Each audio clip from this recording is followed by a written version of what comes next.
ഇഡിയും ആദായനികുതി വകുപ്പും തൃശൂരിൽ കളം നിറയുമ്പോൾ വരും ദിവസങ്ങളിൽ സഖാക്കളുടെ കൂട്ട അറസ്റ്റ് ഒഴിവാക്കാനാവില്ല എന്ന് സിപിഎമ്മിന് വ്യക്തമാവുകയാണ്.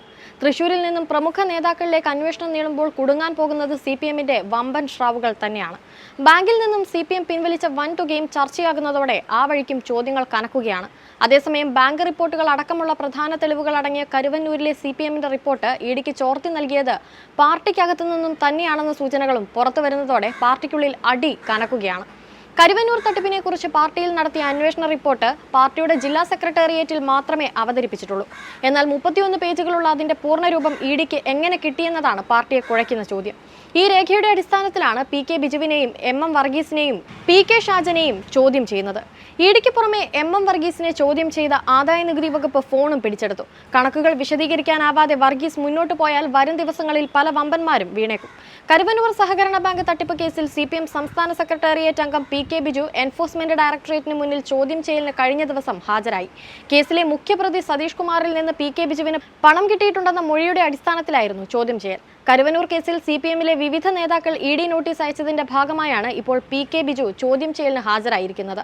ബാങ്ക് തട്ടിപ്പുമായി ബന്ധപ്പെട്ട് CPM നിയോഗിച്ച അന്വേഷണ കമ്മീഷനിലെ അംഗമായിരുന്നു PK ബിജു. കേസിൽ നേരത്തെ അറസ്റ്റിലായ CPM നേതാവ് PR അരവിന്ദാക്ഷൻ ബിജുവിനെതിരെ മൊഴി നൽകിയിരുന്നു. മുഖ്യപ്രതി സതീഷ് കുമാർ 2020 PK ബിജുവിന് 5 ലക്ഷം രൂപ നൽകിയിരുന്നെന്നായിരുന്നു ഈ മൊഴി. കരുവന്നൂരിൽ ബാങ്ക് തട്ടിപ്പിൽ CPMലെ പ്രധാനപ്പെട്ട നേതാക്കൾക്ക് ബന്ധമുണ്ടെന്ന് ED കോടതിയിൽ വ്യക്തമാക്കുകയും ചെയ്തിരുന്നു.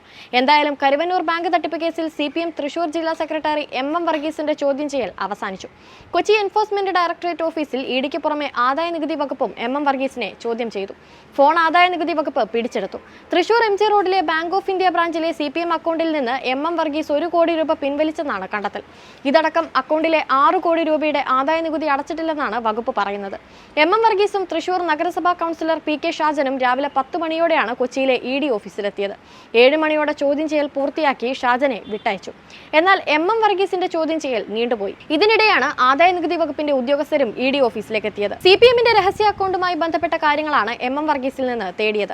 ഇതിന് പിന്നാലെയാണ് ആദായനികുതി വകുപ്പ് തൃശൂരിൽ അപ്രതീക്ഷിത റെയ്ഡ് നടത്തിയത്. ചോദ്യം ചെയ്യൽ നടക്കുമ്പോൾ സമാന്തരമായിട്ടായിരുന്നു റെയ്ഡ്. ഈ പരിശോധനയിലാണ് MM വർഗീസ് 1 കോടി രൂപ പിൻവലിച്ചതായി കണ്ടെത്തിയത്. അതേസമയം CPMന് രഹസ്യ അക്കൗണ്ടുകൾ ഇല്ലെന്ന് ചോദ്യം ചെയ്യലിന് ശേഷം പുറത്തിറങ്ങിയ MM വർഗീസ് മാധ്യമങ്ങളോട് പറഞ്ഞു.